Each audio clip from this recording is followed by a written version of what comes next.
प्रभु यीशु मसीह के नाम से मैं आप सबका अभिवादन करती हूँ। मेरे प्रिय भाई बहनों, बच्चों, और प्रभु महान है। और आज मैं बहुत खुश हूँ, आनंदित हूँ कि एक बार फिर से परमेश्वर ने मुझे ये सुअवसर दिया है कि मैं आप लोगों के साथ में जुड़ सकूं और परमेश्वर के वचन को आप लोगों के साथ में मैं बांट सकूं। परमेश्वर के नाम को मैं सारा आदर और महिमा देती हूं और आप सबको मैं जय मसीह की कहती हूं। आइए हम प्रभु यीशु मसीह के नाम से छोटी सी प्रार्थना करके और परमेश्वर के वचन के अंदर में हम मनन करने के लिए और उसको शेयर करने के लिए हम जाएंगे। आइए हम प्रार्थना करें। और हे पिता परमेश्वर, हमारे हृदय को तैयार कीजिए। प्रभु यीशु मसीह हम पर अनुग्रह कीजिए और अपने वचन के ऊपर आशीष दीजिए, अपनी पवित्र आत्मा की अगुवाई दीजिए। प्रभु यीशु मसीह के सामर्थी नाम से मैं प्रार्थना करती हूँ, आमीन। प्रभु यीशु मसीह का धन्यवाद करूंगी। और आज जो मेरा शीर्षक है, आप लोगों के साथ में उन्नति का वचन को लेकर, सीमाबद्ध परिस्थिति में जयवंत कैसे हो। जिन परिस्थितियों ने आपको, संसार को हमें घेर रखा है, उन परिस्थितियों में हम किस प्रकार से उसमें से आगे निकल सकते हैं, कुछ सिद्धांत हम परमेश्वर के वचन से, पवित्र शास्त्र से देखेंगे। और हम राजा दाऊद के जीवन के द्वारा उदाहरण को लेते हुए, उसमें से सीखते हुए कि हम उन सीमाबद्ध परिस्थितियों से कैसे जयवंत हो सकते हैं। तो मेरे प्रिय भाई बहनों, आज हम देख रहे हैं कि संसार को, लोगों को, परिवारों को, अपनी और परमेश्वर के लोगों को बहुत सारी ऐसी परिस्थितियों में घिर गए हैं और उनको ये नहीं ज्ञात हो पा रहा है, समझ आ पा रहा है कि किस तरीके से इन कठिन परिस्थितियों में, ये सीमा की बद्ध परिस्थितियों में जिन्होंने घेर लिया है, इसमें से कैसे आगे बढ़ सके। तो मेरे प्रिय भाई बहनों, परमेश्वर हमारे साथ है और परमेश्वर के वचन के द्वारा हम इसके द्वारा आधारित कर हम सीख सकते हैं, क्योंकि वचन हमें बताता है किस प्रकार से हम अपनी परिस्थितियों में से आगे निकल सकते हैं। तो मैं कुछ आप लोगों के साथ में पॉइंट्स को इस समय में बांटूंगी और मैं आशा करती हूँ जब हम इन पॉइंट्स को या इन वचनों को अपने जीवन के ऊपर में आधारित करेंगे या लागू करेंगे, तो आप और मैं उन सीमाबद्ध परिस्थितियों में जयवंत हो सकते हैं, क्योंकि हम यीशु मसीह में जयवंत से बढ़कर है। तो पहली बात है कि राजा दाऊद के जीवन से हम सीख रहे हैं, सीमाबद्ध परिस्थितियों में हम परमेश्वर से प्रश्न ना करें। We should not question God. We should not, our heart should not question God. हम परमेश्वर के आगे हम ये ना कहें, परमेश्वर ऐसा क्यों हो रहा है, मेरे साथ ऐसा क्यों हो रहा है। कई मनुष्य इस समय, कई लोग इस समय ऐसे प्रश्न कर रहे होंगे कि मेरे साथ ऐसा क्यों हो रहा है, मैं क्या करूं। परमेश्वर के आगे प्रश्नों को रख रहे होंगे। तो मेरे प्रिय भाई बहनों, मैं आपको इनकरेज करना चाहती हूँ और भजन संहिता 119 से और 119 का 141 और से लेकर 143 वचन तक हम देखेंगे। यहाँ पर ऐसा लिखा हुआ है, वचन का लिखने वाला और भजन का लिखने वाला राजा दाऊद यहाँ पर कहते हैं, मैं छोटा हूँ और तुच्छ हूँ, तो भी मैं तेरे उपदेशों को नहीं भूलता। संकट में, सकती में फंसा हूँ, परंतु मैं तेरी आज्ञाओं से सुखी हूँ। तेरी चितौनियां सदा मेरा धर्म में है। तू मुझे समझ दे कि मैं जीवित रहूं। मैं सारे मन से मैंने प्रार्थना करी है, हे यहोवा तू मेरी सुन ले और मैं तेरी विधियों को पकड़े रहूंगा।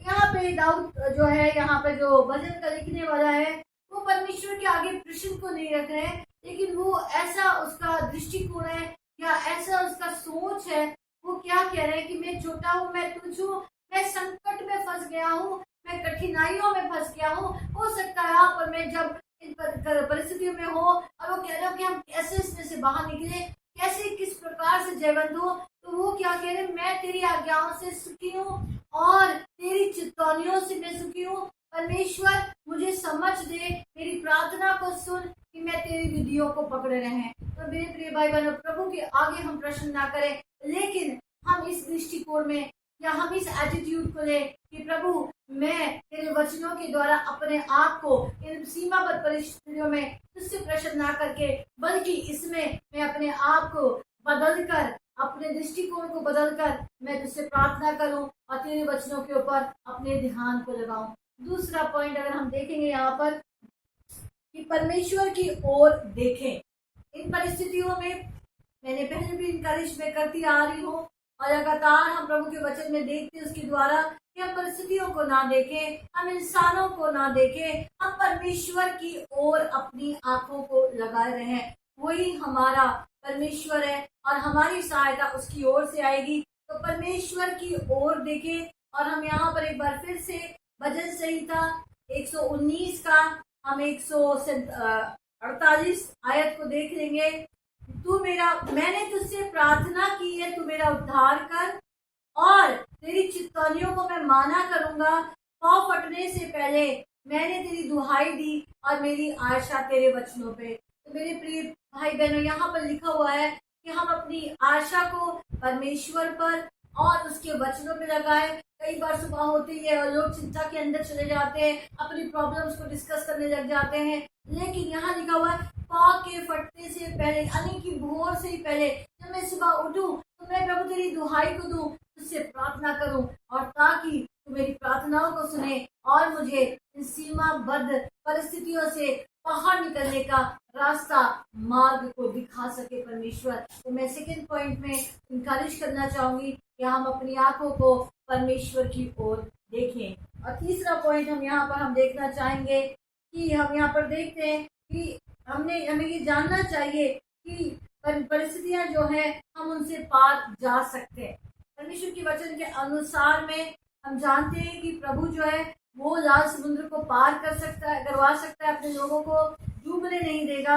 और यहाँ पर हम देखते हैं वचन के अंदर में पहला सामुएल में हम देखेंगे और उसके हम 17 में देखेंगे और उसका हम 19 आयत में हम देख लेंगे। दाऊद ने क्या कहा, अब मैंने क्या कहा, ये तो निरी बात थी। इसमें हम ये देख सकते हैं कि अपनी परिस्थितियों में दाऊद जो थे वो घिरे हुए थे और बातों को भी बोलने की उनको इतना छूट नहीं थी। कई ऐसी परिस्थितियां होंगी जो आपको सीमाबद्ध कर रही होंगी और लोगों को सीमाबद्ध करी है, लेकिन कोई भी ऐसी परिस्थिति नहीं है लेकिन जिसमें परमेश्वर के साथ आप आगे ना जा सकें। परमेश्वर उन परिस्थितियों को निकालने वाला परमेश्वर है, परिस्थितियों से बाहर निकालने वाला परमेश्वर है। तो तीसरी बात है, आप इस बात को जान लें और अपने आप से कहें कि मैं इन परिस्थितियों से बाहर निकल सकता हूँ या निकल सकती हूँ। ये परिस्थितियां मुझे नहीं बांध सकती क्योंकि यीशु मसीह के द्वारा मैं सब कुछ कर सकता हूँ, संत पौलुस ने कहा। और हम चौथी बात यहाँ पर देखते हैं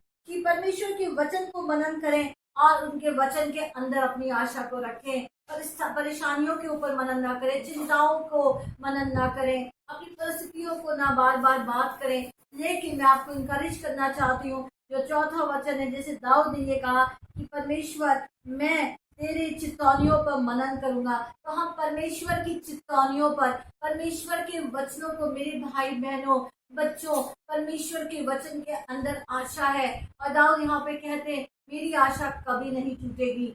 और जितने परमेश्वर की ओर देखते हैं, उसके वचन पे मनन करते हैं, परमेश्वर का वचन कहता है उनके मुंह कभी लज्जित ना हुए, उनकी आशा कभी ना टूटेगी। मेरे प्रिय भाई बहनों, चौथा पॉइंट है कि हम परमेश्वर के वचन में और परमेश्वर की चितौनियों में, परमेश्वर की व्यवस्था में, परमेश्वर के वचन के अंदर अपनी आशा को रखें।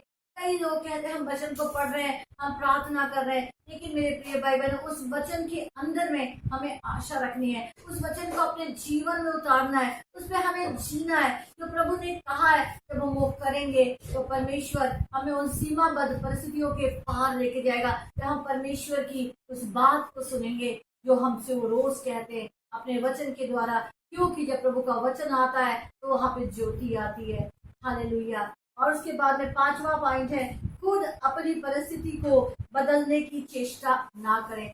कई बार क्या होता है, शॉर्टकट, यानी कि जल्दी से हम ऐसा कर लें तो हो जाएगा, लेकिन नहीं। मेरे प्रिय भाई बहनों, मैं आपको इनकरेज करना चाहती हूँ, अपनी परिस्थितियों को खुद अपने हाथ में ना लें, उनको परमेश्वर के हाथ में सौंप दें, अपनी बुद्धि का सहारा ना लेते हुए, लेकिन परमेश्वर के अनुसार चलें। क्योंकि वचन कहता है कि जितने पवित्र आत्मा के द्वारा अगुवाई पाते, चलाए जाते हैं, वे परमेश्वर के पुत्र और पुत्री हैं। परमेश्वर अपने जीवन के मार्ग पर अगुवाई करेगा, क्योंकि प्रभु यीशु मसीह ने कहा मैं ही मार्ग हूँ, मैं ही जीवन हूँ, मैं ही सत्य हूँ। तो हम अपने परिस्थितियों को अपने हाथ में ना लें, और यहाँ पे मैं वचन को पढ़ूंगी, पहला सैमुअल, और यहाँ पर हम देखते हैं पहला सैमुअल के अंदर में, और उसका 24 आयत के अंदर में पढ़ेंगे हम।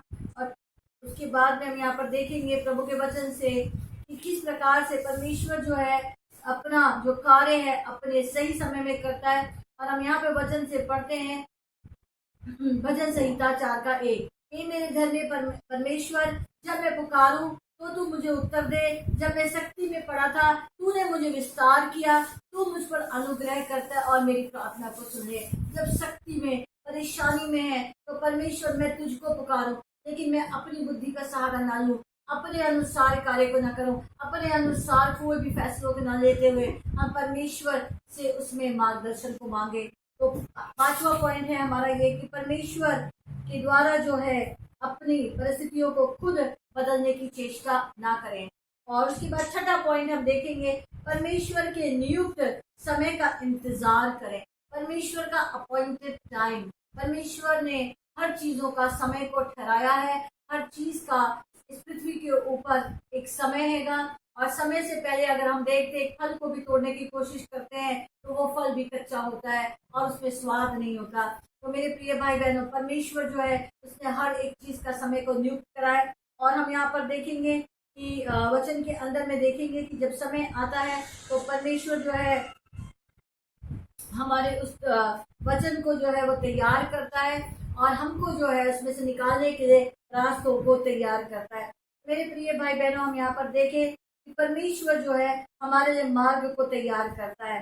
तब राजा सैमुअल ने, मैं पहला सैमुअल 16 का 13 देखती हूँ, तब सैमुअल ने अपना तेल का सींग लेकर उसके भाइयों के मध्य में उसका अभिषेक करा, और उसी दिन से लेकर परमेश्वर का आत्मा दाऊद को बल उतरता रहा और सैमुअल उठकर रामा को चला गया। जब नियुक्त समय आया तो मेरे प्रिय भाई बहनों, दाऊद ने बहुत सारी कठिनाइयां उठाई, बहुत सारी परिस्थितियों से वो घिरे, लेकिन जब वो नियुक्त समय आया तो परमेश्वर ने उसका अभिषेक करा अपने वहां पर दास को भेज के। तो अपने परमेश्वर के नियुक्त समय का इंतजार करें और परमेश्वर पे बाट जोएं, क्योंकि जब हम परमेश्वर पे बाट जोते हैं तो हम देखते हैं कि परमेश्वर उकाब की नाई ऊंचा करता है।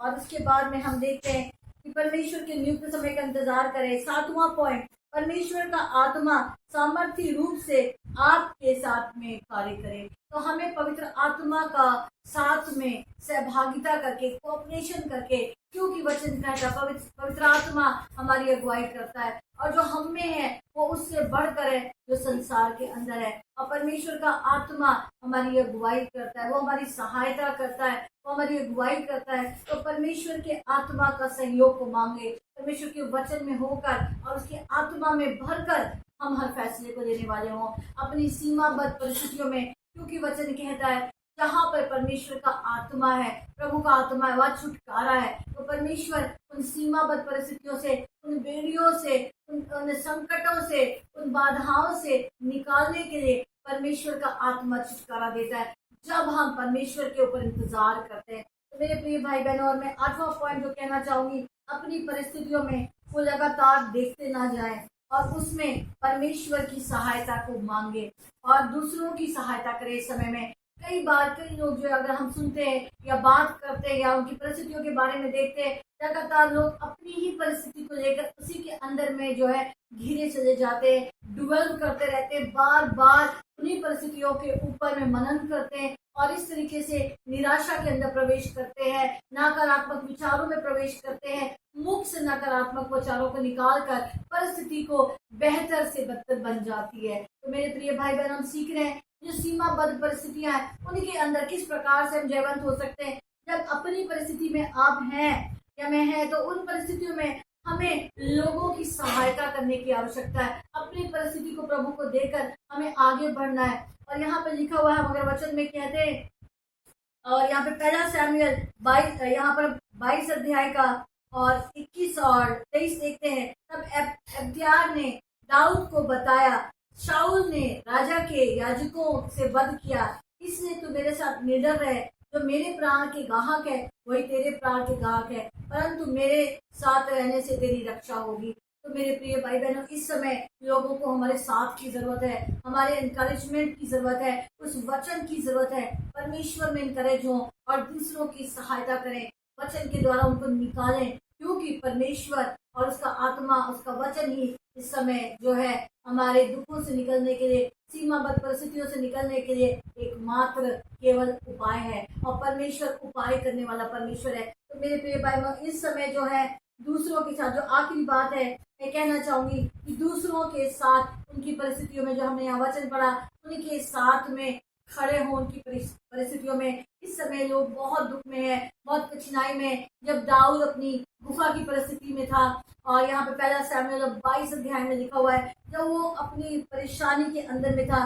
और यहाँ पर हम देखते हैं पहला शमूएल 22 अध्याय का 3 में, वहां से दाऊद मोआब के मिस्मे में जाकर राजा से कहा, मेरे पिता को अपने पास तब तक रख जब तक मैं ये ना जानूं परमेश्वर मेरे लिए क्या कहेगा। तो हम यहाँ पर देखते हैं कि दाऊद जो थे वो बहुत सारी कठिन परिस्थितियों में थे। वो उस गुफा के अंदर थे, अंधकार की जगह में, परेशानी की जगह में, शक्ति में, संकट में। और उस समय में 400 लोग परमेश्वर उनके पास में लेकर आता है। वो अपनी परिस्थिति को नहीं देखते, वो उनकी मदद करने के लिए उस राजा के पास पहुंचते कि मेरे पिता के घर के, मेरे मित्रों की सहायता कर। परमेश्वर वहां पे सहायता देता है। और दाऊद परमेश्वर से यहाँ पर पूछने के लिए कि आगे मैं क्या करूं, उसमें उनकी अगुवाई पाने के लिए निकलते हैं। तो मेरे प्रिय भाई बहनों, और उसी समय उस गुफा की परिस्थिति में परमेश्वर उनको एक अगुवे के रूप में, एक प्रधान के रूप में, एक लीडर के रूप में उनको स्थापित करता है और उनको उस स्तर पर लेकर जाता है। तो हम इन परिस्थितियों में हम दूसरों की सहायता करें, दूसरों के साथ खड़े हों। जिस भी तरीके से हम उनकी सहायता कर सकते हैं, चीजों को दे के कर सकते हैं, प्रार्थनाओं के द्वारा कर सकते हैं, हम व्हाट्सएप के मैसेजेस के द्वारा कर सकते हैं। इस समय लोगों को के साथ खड़ा होने की बहुत आवश्यकता है मेरे भाई बहनों, क्योंकि परमेश्वर सबको प्यार करता है। हर एक आत्मा बहुत कीमती है। प्रभु यीशु मसीह ने हर एक के लिए अपनी जान को दिया है। तो मेरे प्रिय भाई बहनों, इस समय मैं आपको इंकरेज करना चाहूंगी। और दाऊद ने खुद की परिस्थितियों को परमेश्वर के आगे रखा।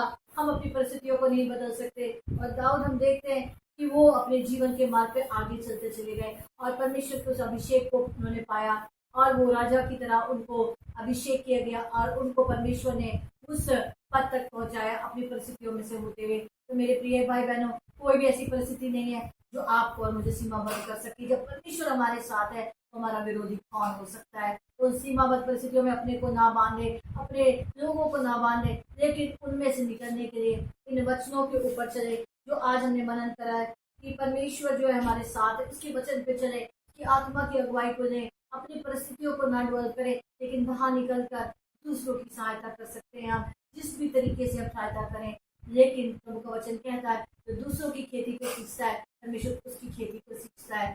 उदार हृदय जो है आशीष पाएगा। तो मेरे प्रिय भाई बहनों, अपनी परिस्थितियों में खुद को ना बांधे, सीमाबद्ध ना करें, लेकिन प्रभु यीशु मसीह में हम जीवन से बढ़ करें। प्रभु यीशु मसीह आपको बहुत आशीष दे। आइए हम छोटी सी प्रार्थना करके इस वचन को हम क्लोज करते हैं। हे पिता परमेश्वर, और इस समय पिता परमेश्वर मैं प्रार्थना करती हूँ प्रभु यीशु मसीह अपने सब भाई बहनों के लिए और जितने बुजुर्ग हैं, बच्चे, सबके लिए प्रार्थना करती हूँ। प्रभु यीशु मसीह इन सीमाबद्ध परिस्थितियों में, इस समय में जो पिता परमेश्वर जग के ऊपर, संसार पर, कलीसिया पे लोगों पर आन पड़ी है, मेरे परमेश्वर तू अपने आत्मा को भेज पिता, अपने वचन को भेज पिता। तूने वचन को भेजा पिता, छुटकारा देने वाला परमेश्वर है। तू महान परमेश्वर है प्रभु जी। तू हर कार्य को करने वाला परमेश्वर है। सबको छुटकारा दे प्रभु यीशु मसीह के पवित्र और सामर्थी नाम से मैं समय छुटकारे की घोषणा करती हूँ। हर परिस्थिति के ऊपर, जिस भी परिस्थिति में प्रभु लोग बंधे हुए हैं इस समय, उस परिस्थिति पे मैं घोषणा करती हूँ यीशु मसीह के नाम से छुटकारे की पिता परमेश्वर। वो बंधन टूट जाए पिता परमेश्वर। आज हर बंधन, आत्मा का, मानसिक, फाइनेंशियल, जो भी बंधन इस समय वो टूट नहीं पाए। और प्रभु तुझमें हम यीशु मसीह सामर्थी है पिता। हम कुछ भी तेरे नाम में हम मांगेंगे तो हमें मिलेगा। हम यीशु मसीह के नाम से इस समय हर एक परिस्थिति जिसने बांध रखा है उसको खोलने के लिए हम प्रार्थना करते हैं, घोषणा करती हूँ यीशु मसीह के नाम से। प्रभु आप सबको आशीष दे। सबको जय मसीह।